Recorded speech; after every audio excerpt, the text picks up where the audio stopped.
Hello, everyone, and welcome to the GreenShift podcast. As I always say, this podcast is a podcast that explores the innovators, change makers, and bold ideas that are driving Africa's green transformation. I'm your host, Nixon Kanali, and today we are spotlighting, a very interesting guest, actually, that is transforming how we think about energy in Kenya and beyond. You're a father, entrepreneur, and a finance professional with a mission to bring clean energy, reliable solar to homes, businesses, and institutions across Africa. So welcome to the podcast, Edward. Thank you very much, Nick. It's your first time on a podcast. It's my first time on a podcast. And I was thinking that I'm going to be very nervous. Unfortunately, I'm not. Unlike mainstream, as you were talking offline, this is where, for such a platform is where you're able to talk, open up and just talk about your business, what you're doing. And of course, Edward, we're really happy to really have you on this, on set. You are the founder and managing director of Plexus Energy Limited, a company, based on my research that is built, on purpose, strategy, and of course, commitment to sustainability. I think that's one of the areas that really focus on this platform. We give players like you a platform to just tell us your story, what you're building, and a vision for clean energy in Africa, in this case. So maybe just, let's start by a good introduction about yourself. Tell us who you are, what you do. Thank you very much, Nick. And thank you once again for the opportunity to join you. I think you are doing a good job in the tech and sustainability space. I want to introduce myself, and I'm trying to compress my 25-year career. Wow, 25 years. Those are so many years. Into a very short introduction. Yeah. By training, I'm an accountant. Mm-hmm. And for 10 years, I worked in the accounting industry. I worked as an accountant, but I worked in the IT and telecom industry. Mm-hmm. So when I saw that you're focusing on tech, it resonated because 10 years of my life, I was in that space. And then I founded business into the renewable energy space. Mm. And that's where I am today. The reason I've mentioned my training and where I've worked is because in my first job, we were selling typewriters and fax machines. Damn, that was so many years ago. That's a long time ago. Yeah. So I saw the transition when they said there was a millennium bug. Yeah. When everybody was scared that computers will crash once we jump to the 2000s. Mm. I've seen the transition now from the big mainframe computers. Yeah. We are using DOS programs. Mm-hmm. In fact, my first accounting program was called Lotus 123. Wow. Black screen, a DOS program. Mm-hmm. Windows was introduced. And today we are talking of AI. Yes. So we've seen that's a very big shift. Big shift since that time. Now coming to the renewable energy, when I founded the Plexus Energy in 2010, solar was very expensive. Yeah. Mm-hmm. I mean, we price solar cells a price per watt. Mm-hmm. And I remember where we used to buy our products. Solar cells used to cost $3 per watt. Yeah. Mm-hmm. Today we are buying at 7 cents per watt. That time the biggest solar panel was 150 watts. Mm-hmm. Today we have panels of 700 watts. Yeah. So there's been a huge change in terms of technology, efficiency, costs. Yeah. We are coming from a time when we used to manually size systems. Mm-hmm. So I'd come to your house, we'd count how many bulbs you have, what is the TV, what is the wattage. Today, all I need is your power bill, a pin location of where you are, and I'm able to size it from a software. Right. The first time actually I ever interacted with solar was, I think some years back. I used to stay with my uncle in a place called Ngeria, those sides of Eldoret. He used to be a prison warden. Yeah. So I remember when that solar came to be installed, I used to stay with him. Singekubaliwa kuwasha TV mchana. Yes. So that's all is only meant to be used at night. Yeah. So, and that's was actually, so basically just, how did the energy landscape look like in Kenya back then when you started? So essentially what you mentioned was very prevalent. Solar was not working throughout the day. Mainly because of two things. Capacity to size it correctly. Yeah. And also budget constraints. But because what would happen if somebody gives you a load profile? So load profile is the items or operators that consume power in your premises. When you size, it become a very big system. And the budget will not allow. And back then also there was no financing options. Exactly. So what we used to do is to now work with the customer's budget. So you size the system, say it would cost 500,000 shillings, but the customer tells you have 50,000 shillings. So of course you reduce the generation, you put a smaller solar panel, you put a small storage, then you restrict the things that you power. So you probably power the lights, and then you tell him, since this thing can only work for 4 hours, so don't use it during the day. Use it when you need it most. So between 7 and 10 p.m., and then your battery will die, and then you have to wait for tomorrow to charge again. So that's been the transformation in that space. Right. And that's just a very, very big, because 2020 is actually, it looks like very recent, but actually very, very years back. Correct. And there's a lot of things that actually have changed, now that we're actually in 2024. You started the company in 2010, as you mentioned, but what kept you going even when things, got hard in terms of solar adoption during those days? I think to correctly answer that question, I have to give you why I started. Why solar? Having worked in the telecommunication industry, one of the biggest challenges was what we used to have was the availability of power. So for telecom systems to work, they need consistent, available power. Now, in a lot of buildings, I'm not talking of the remote areas, even in the urban centers, you have internet outage because the building has no power. Now, those power interruptions used to cost us a lot of money, and we were constantly passing credit notes. Now, I was in finance, so I could see we are losing money because of power, despite that we've invested so much on telecoms, and power was a very huge cost to the business. So that's why I saw an opportunity to work in the space of power backup and alternative power generation. Because I realized, despite having the mainstream grid connection, it is not always available.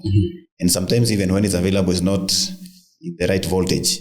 So sometimes you'd have power surges and so on, affect equipment. Now, the thing with solar, you can do it at a very small scale, at a very big scale, anywhere, without having to centrally generate it. As long as you have a roof or somewhere you can mount the panels, you're able to independently generate power. And the other thing is that telecom equipment would not consume a lot of power. So you could use very small systems, power your router and your switch, and you have internet.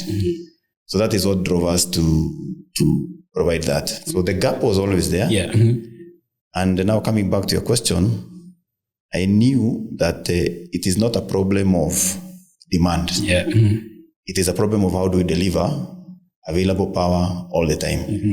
And that's how things like now financial solutions, technology, integration with other power sources. I knew this is something that is going to form itself as people are looking for solutions to the power deficit. And now when you go to the rural areas, now it's worse. Because it is not an issue of available or not available. Sometimes there is no alternative. There's no alternative completely. And when you come to lighting, people are using things like kerosene. So we've worked across both in urban areas and the rural areas. It's interesting. I was actually the other day at Hyatt Place, this new hotel, and I looked at actually just on the balcony. I saw the entire of Sarit Center is actually almost actually 80%. It's a lot of solar panels on top of Sarit Center. I was actually shocked. That's actually, it's actually interesting how now companies, how actually embracing solar as an alternative, source of energy. And just, fast forward, your company, Plexus Energy, has grown into, a very big name in solar energy solutions. Just break down your core offerings and, the areas you serve. Thank you very much. So Plexus Energy, we focus on two main areas. We have what we call the power continuity. So there we provide, our target market is people whose service is really dependent on power. Say hospitals, manufacturing entities, broadcasters, banks, these are people who, if power is not available, it affects their business. Yeah.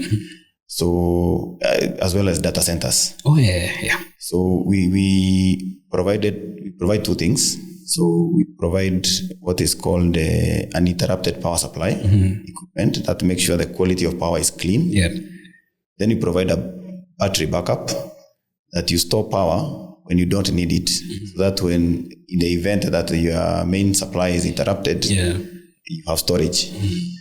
And then we generate power now. If you have space, we power the storage so that you're not relying on the mainstream power connection to power it. Yeah. So as long as the sun rises in the morning, which it usually does, you charge your battery. That's one segment. The other segment, we go to the very rural areas where there is absolutely no power available.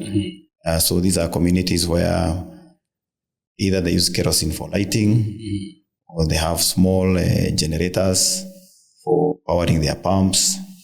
And what we do is build what we are called mini grids. Yeah. We aggregate a community, find location, we build a solar power mini grid, and connect the community. So independently, you're generating power and selling power to the households. Yeah. I'm really happy you mentioned data centers, because I think one of the biggest consumers of power is data centers. And I was just telling you that we did an episode around that, and it was interesting how to get the feedback we're receiving from players around the amount of data energy actually these data centers actually consume. So that's a very interesting sector as well to look at. SME packages as well. Yes. For small businesses. We do right from small home setups, mid-sized businesses, and as well large-scale operations. Okay, interesting. Why do this service actually matter to you, as a company, even as an individual, as your passion for energy is there, I can really see it. Why do those solutions really matter for you as an individual as well as the company? I think the example you gave of data centers is a very good example, which everyone can relate. Today we are generating content, has to be stored somewhere. Exactly, yeah. So if it's on a YouTube channel or in your WhatsApp, hosting on WhatsApp. Yeah. Now, the demand for storage increases every day because you're constantly generating content. You can imagine 7 billion people in the world. Somebody somewhere is generating content. Now, the demand for data centers is increasing every day. Yeah. Because all this content is stored in the cloud. And that's in the servers. And when you go to the servers, then it has to be a backup. Yeah. So you're finding every storage provider has an alternative site. Now, when you come to the data center itself, there is power needed to operate. You need a backup power. Yeah. You need cooling facilities. Yes, the cooling bit especially, it's very, very big. It's very big. Yeah, it's very big. Yeah. Because the servers themselves generate a lot of heat. Yes, yeah. So you need cooling. Cooling needs power. Then you come to, for example, security systems. Yeah. These are very secure sites. You're talking of tier 4, very highly secure locations. Today, if you look at security systems, you're talking of CCTVs, access control. Again, those things don't work without power. So you can see how the interdependence of all these technologies, but the one constant thing is that they all need to be powered. Yes. Now that power needs to be reliable, available, and affordable. Yeah. Yeah. And that's why we are constantly, even at Plexus, constantly understanding what does our customer need. How do we configure our solution to meet their needs? Yeah, because I think, as you said, I think the only reliable source of power has to be solar energy, actually. You'll be there trying to work on something, then Kenya Power does its thing, but solar has really proved to be a very reliable source of energy. There's always that misconception about solar being very expensive. I always see those conversations online, talking about how they want to install solar in their homes, but they're worried about pricing. Is it really true, or people just haven't really done their research to get the right products or service providers like you? That's a very good question, by the way. And I get that all the time with new customers. Yeah. And also, that is usually not the fault of the customer. Sometimes it's the fault of the provider. Yeah. Because we are very quick to sell solutions without giving explanations. So today, for example, at Plexus Energy, we're able to demonstrate your return on investment. Yeah. So we look at your needs, design your power system that you need, I'll give you how much power it will be generating per day. Yeah. So I'll tell you, the system I've designed for you is generating 100 units a day. So the equivalent benchmark for the cost of the unit is the Kenya Power Rate. Yeah. The Kenya Power Rate is selling you a unit at 33 shillings. I'll show you how much I'm able to cost it from your solar system. I'm also able to give you the life of the system. Yeah. Today, solar panels are going up to 30 years. They come with 12 years warranty. Yeah. Now, when you put it on an Excel sheet, it's very easy to do a very easy projection on what is your capital cost, what is your generation cost, and what is the life of the asset. And that way, it becomes a no-brainer. So the discussion on cost shifts into how do I access it. Yeah. Okay, interesting. Let's just go back to a little bit about now, just the leadership part of your business and, the ground up. So you've learned Plexus through like a decade. Those are like almost 10 years, 15 years of a lot of market changes. Of course, about policy shifts, your technology. And of course, what has really helped you as an individual actually just stay grounded and adaptable to the market changes? Number one, I was very passionate about entrepreneurship. Yeah. So I engaged in entrepreneurship courses. I was coming from corporate, and the shift from corporate to business is very different. In corporate, you have a job description. You have to do what you have been told within the parameters of your JD. And as long as you keep it, you are praised, you're given an increment. And that always limits you at times, actually, yes. It definitely limits because you're not dealing with the overall aspects of a business. Yeah. Now, when you start a business, you're supposed to raise capital.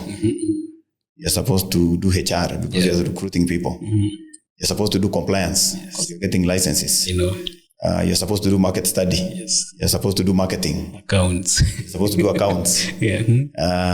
You're like in my industry, you have to have engineering knowledge because you're going to do technical installations. Now, all these things are demanded from the founder. Yeah. So that forces you to look for talent. It forces you to know how to work with people.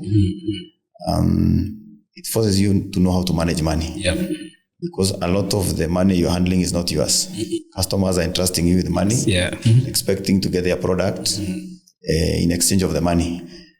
And I tell you, that's a difficult thing because you get paid 1 million shillings and I've not paid my rent. And you have it like there somewhere. And I have it in the account. So the temptation to say, let me pay rent, and then I'll sort my client later is very high. Again, so you are starting on a very lean capital because in this side of the world, access to capital is not easy and it's also expensive. And you want to work with good talent. So how do you get good talent and you're not able to pay high salaries? So even persuading, working with people and showing them the bigger picture that yes, you're here, but the business will grow. I know. So it's the entrepreneurship courses help you to understand that this is how all businesses start. And they show you, you get into a network of people doing the same thing, who train you, and you can also exchange ideas how to get through some of those demands. I love that you mentioned the talent bit because actually what is happening right now, we've seen a lot of, what we are calling in this market, even in the tech market, of course, you read about the talent wars. You hear those stories about Microsoft poaching engineers from Safaricom and vice versa, all these companies. And there's always that bit about this talent wars, like, okay, especially when you work with, Gen Zs or even millennials, say the kind of who can wake up tomorrow and say, sikuje kazi, mepata another somewhere. So that's a very interesting point to bring, you brought up. And you also went through the Stanford Sales Transformation Program. Yes. What did that program actually unlock for you? Number one, it unlocked, there's something called the business model canvas. So it helps you prepare and identify all the levels that a business gets into at every stage. So you're not caught off guard. You are prepared and know, okay, I've reached this stage of the business. It is demanding that the next step, for example, I need to have a board of directors.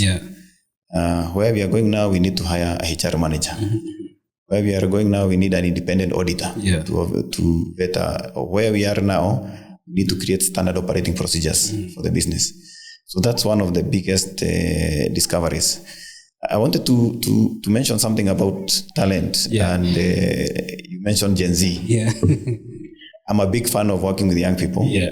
Throughout the 15 years in business, we are always offering internship because I always found it very strange in our market that every person who is graduating from school is expected to have experience to get a job. Yet you are fresh, you are full of energy. You've been trained and told that work hard, get a degree, and you get a job. Then when you come to the job market, they tell you, we need a person with 5 years experience. And you're just straight from school. Yes. Yeah. So I think, in my opinion, Gen Zs are not a problem. It's just a matter of understanding the way they're looking at life and the way they're understanding and provide mentorship. For me, it has really worked because when you onboard them in form of training, they work and they catch up very quickly. Yeah, exactly. And for me, if somebody works for me, say for a period of 5 years, and is able to transition to a higher job or a better opportunity, for me, that's success. It's success, exactly. And then it gives us an opportunity for me to pick another person, afford the same training. So it's a win-win. I'm getting some work done through them, and I'm also affording them experience and exposure to grow. Yeah, because actually there's always so much joy when you give people opportunities and you actually see them grow through those opportunities, actually become, really people in the different sectors. Really, as you say, it's like there's some form of satisfaction actually in that, Yes. It's actually very, interesting. And now just back to the program you mentioned, did your financial background actually give you an edge to where you are right now? Definitely. Yeah. I'm not marketing the accounting course, but one of the advantages I see with, for example, the accounting profession is that it doesn't restrict you from where you can work. You can work in a hospital, you can work in a construction site. Every industry needs a finance person. And it gives you a very open mind to where you can go. So you find today, if you look at most of the CEOs today, even in Kenya, a lot of them have finance background, despite which industry they are in. So that definitely gave me an edge, especially in fundraising. So ability to negotiate facilities with banks, ability to do compliance on tax, because that's an area where most of the SMEs struggle. So that has been one of my easiest areas, because even hiring an accountant and training them, it's something I've done for many years. So we never struggled in the accounting side of the business. Where we struggled was the engineering side, and simply was because I did not have a lot of exposure there. But over time, again, even there, I've been able to understand and now find ways to make it work. Okay. So hii maneno ya Tibora anaweza sababu pesa anaweza kuwa accountant, it doesn't work like that. No, but just let's circle back to now, the company. How's the market like for you? Is there like a serious demand for the product? Yes, today there's demand. If I compare where we were 10 years ago or 15 years ago, it's completely different. In the sense, in the past, you'd have to deliberately do cold calling, approach people and convince them, and to show there was a lot of skepticism. What does this thing work? Because remember when you alluded to that, your memory of solar was something that would not work the whole night. And there was also conception that this thing is only for the small system in the rural areas. So we had to do a lot of training, customer information. Even some cases we had to do proof of concept, where people tell me, come and install this thing. If it works, I'll pay. If it doesn't. Yes, if it doesn't, take your stuff and leave. Today, it has changed.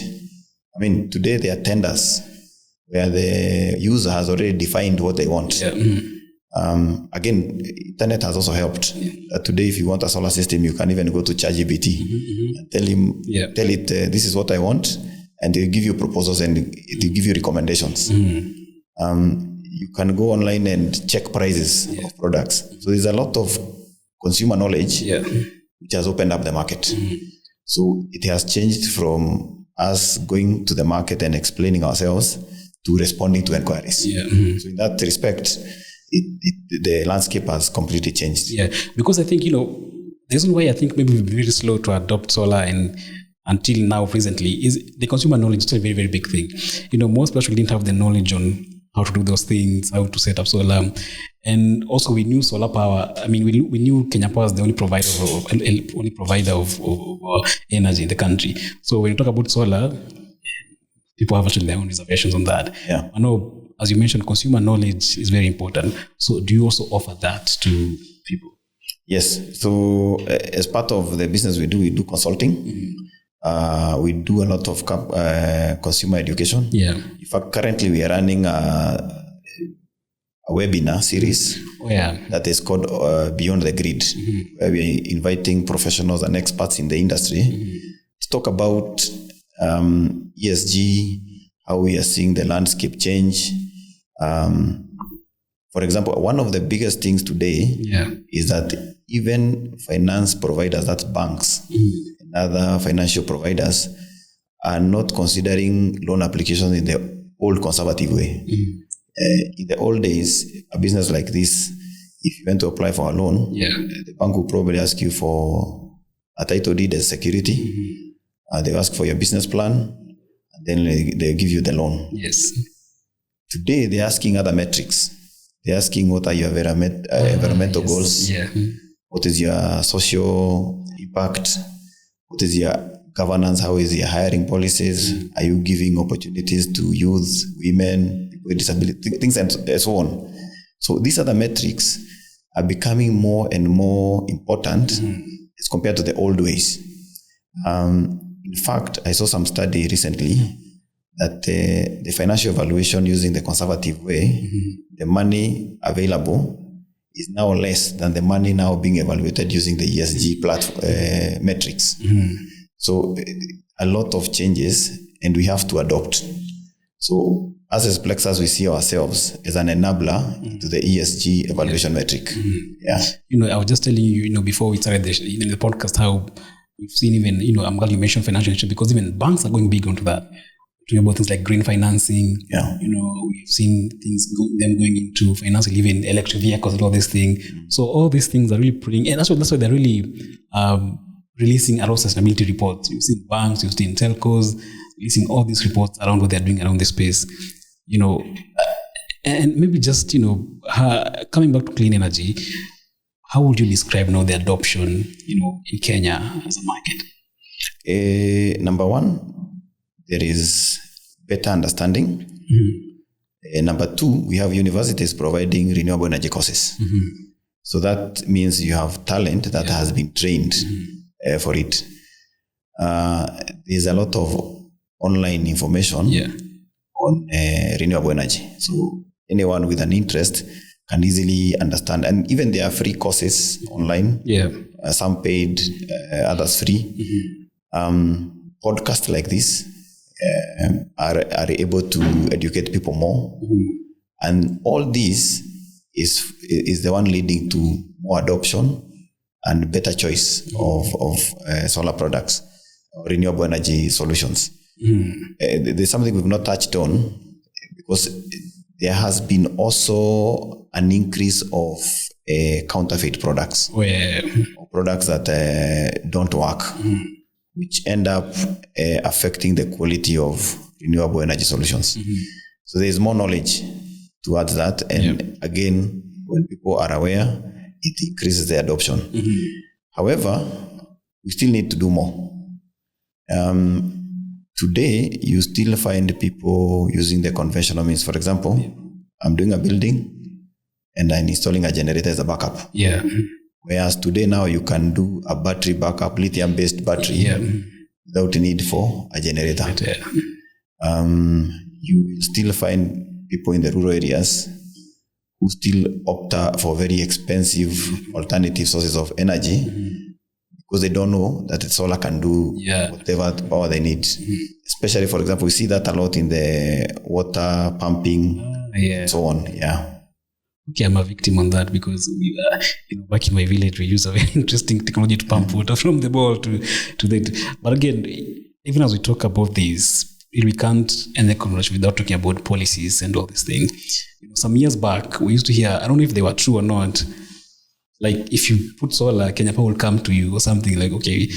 But again, as we speak now, do we have any policies that are actually supportive towards solar energy in the country? Yes. And probably that also speaks into customer education and informational flow. Currently, solar products, that is solar panels, inverters, and batteries, are exempt from duty and VAT. Which is a big thing and increases adoption of renewable energy. They should do the same for EVs, electric cars. Actually, there's a lot of discussions for that. And it will make the EVs quite affordable. There is, for example, incentives for special economic zones. If you come and either manufacture or what do you call it? You assemble the products here, where you get tax holidays on if you do, for example, such manufacturing locally. The other thing is the New Energy Act has specifically created provisions for solar energy. EPRA, Energy and Petroleum Regulator, who is the regulator for the renewable energy, has specific regulations to license operators and technicians operating in the industry. So there's work done. Though there is more that is needed to support the industry, because we find, for example, have an import license for solar, yet you still find players in the market who don't have licenses and they are still able to import. So sometimes the enforcement, there are gaps there. But I see a lot of interest from the regulator and from the ministry to implement. And there's a lot of stakeholder forums. Interesting. As you said, still knowledge, because a lot of people don't know this. But what changes in regulation policy do you think will actually help the sector grow? A lot of it, as an industry player, I see is we still have gray areas. For example, remember I mentioned 3 products that are exempt from duty and VAT. However, in a solar installation, that only forms about 50% of the material requirements. We still have structures, we have cables, we have surge protection devices, we have labor component, which is not exempt from VAT. So you find our offerings are mixed. So one part is exempt or zero rated, the other part is still vatable. So there's still a segment that is still expensive, and it can't work without the other. I mean, streamlining what comprises a solar product needs to be enhanced. The other thing is the enforcement of the law. Because you spend so much money complying. Because the license is actually very expensive. Very expensive. Yet you find there are players without licenses. In fact, I think the last study that was done was shown 50% of the operators don't comply, which is not good for the consumer. But they're there. So the enforcement and therefore, in my opinion, the enforcement should be done in a way that is not punitive. It should be more towards encouraging and letting the players and the people understand the need for compliance. Right, interesting. Just as we almost come to an end, one of the things we've seen, or the business model that we've seen, is the pay as you go model that we've seen a lot of players actually implementing. Do you think it's actually effective, and is it really promoting the adoption of solar energy in the country? It is, but I need to mention something in respect to that as I come to it. Now today, all the products that we are supplying as Plexus Energy come with monitoring capability. So if I install a solar product for you, at any one point, you'll be able to see how much power you're generating and how much you're consuming. Now, this is very big because in the past, you had no idea when your battery is going to run out. Now you can predict, you can see how much storage do I have left. It can also inform you your consumption pattern. Why is this important? For example, you may be having a device that is very inefficient and wasting power. You're able to see how come at this time of the day, my power consumption is that high. So you can interrogate and find out, okay, maybe you have an old water heating system that is, the element is inefficient. So indirectly, you are able to audit your power consumption. That informs your buying. That's very big. Now, the monitoring is very closely related to pay-as-you-go. Because pay-as-you-go is a system that is incorporated in the power generation that you repay before consuming. Most of it I see either as a daily subscription or a monthly subscription. And a lot of this was informed from the rural areas where people would buy kerosene every day. So they are casual laborers or they make cash every day in small amounts. They cannot be able to afford a big system at a go. They don't have access to credit. So systems were designed where, for example, you pay 50 bob every day. And then after a period, say, of 2 years, you own the system, which will last you another 15 years or 20 years. That was the idea behind it. And that gave a very big part of the population access to renewable energy, because they wouldn't have the capital cost to access it. However, the cost of the pay-as-you-go was very high. Even in some cases, still very high. Now, when you talk to the finance providers, they say they are also pricing the risk. Because remember, these guys are in the rural areas. They're not able to provide collateral. They don't have credit history. So the funders are pricing the credit risk, pricing the equipment, and also adding other parameters, for example, country risk and so on. So that made it very expensive. We have the benefit of now, because of the people who have done it for the last 7 years, we have metrics you can measure. The non-performing loans, what are the reasons? For example, it's been observed migratory communities, like pastoralists. The times they migrate because of looking for pasture, there might be default. And it's understandable because it's a low season for them. I know, So because of that, you are able to segment areas where we don't have high default. And I think the benefit of now raw credit, the raw risk should be passed on to them. And where people, for example, are migratory, look for ways to incorporate, for example, grants or subsidy to reduce the risk premium. Today, if you look at, if you do the calculation, for example, for a pay-as-you-go system where you pay over 2 years, it's almost 3 or 4 times the cost of the product. So sometimes that makes sense. Sometimes it's a bit unfair to the consumer. It's always very exploitative. I think because paying 4 times more than the actual price of products is actually very it's just a lot of money. Correct. And I think for example, in the financial markets, for example, it's called the Duplam law. That if I borrow 1,000 shillings, I should not pay more than 2,000. The moment you reach the interest equals the principal, you cap it. I think such things should be implemented into such programs. But this is the cost of innovation and early adoption. It's interesting. It's a market, of course. At the end of the day, they also need to make money. It's correct. Business. And they took a risk. Exactly, took a risk. Edward, of course, this has been such a very rich and meaningful conversation. But as we almost come to an end, what next for Plexus? I see as our aspiration is to go regional. We also want to provide energy as a service.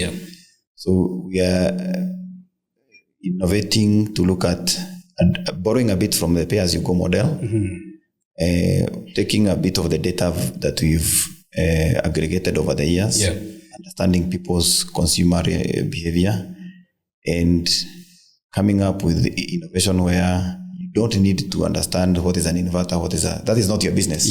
All you need is reliable and clean power.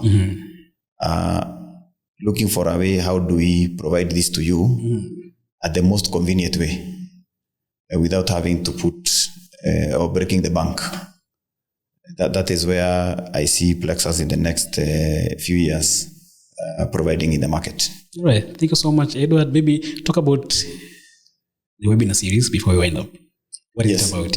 So we are doing a webinar series called Beyond the Grid, where once a month we advertise on our social media pages and we talk about developments in the renewable energy sector, compliance requirements, ESG metrics, and how Plexus is helping businesses adopt and get support to get financing. Thank you very much. Thank you so much, Edward, and thank you so much for just finding time and joining us on the GreenShift podcast. And of course, Edward is the founder of Plexus Energy, a company that is proving business can be a force for good, and that Africa's clean energy, which is also a very big part of conversations, is as much about people as it is about power. If you enjoyed this episode of the GreenShift podcast, you can listen to it on your favorite podcast platform, share it with a friend, and if you believe in the future powered by purpose, help us tell more stories like we did with this episode. Thank you so much for watching and listening. I'll see you in the next episode.